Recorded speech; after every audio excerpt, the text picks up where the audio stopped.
Who is responsible for Taiwan's defense? Part 110. The Spanish Cessions.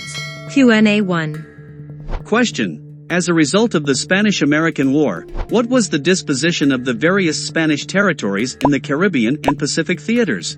Answer. Guam, Puerto Rico, and the Philippines were ceded by, or detached from Spain, with the United States designated as the receiving country. However, Cuba was ceded by, or detached from Spain, with no receiving country designated. Question. After war, it is commonly seen that the losing side pays monetary reparations to the winning side. What happened after the Spanish-American War?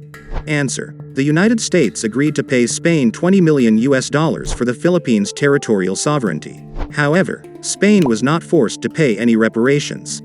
Question. Does the disposition of the territorial cessions after the Spanish-American War hold any lessons for Taiwan after World War II? Answer. Yes, most certainly. Question. Is Cuba the most relevant example? Answer. Yes, in 1899, Cuba was ceded by, or detached from Spain, with no receiving country designated. In 1952, Taiwan was ceded by, or detached from Japan, with no receiving country designated.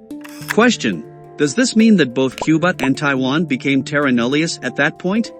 Answer. No. Terra nullius is a legal term which applies to uninhabited territory. In April 1899, the population of Cuba was already estimated to exceed 1.5 million. In April 1952, the population of Taiwan was already estimated to exceed 8 million. With the coming into force of the relevant peace treaties, Cuba and Taiwan were not rendered terra nullius, rather they remained as territory under military occupation.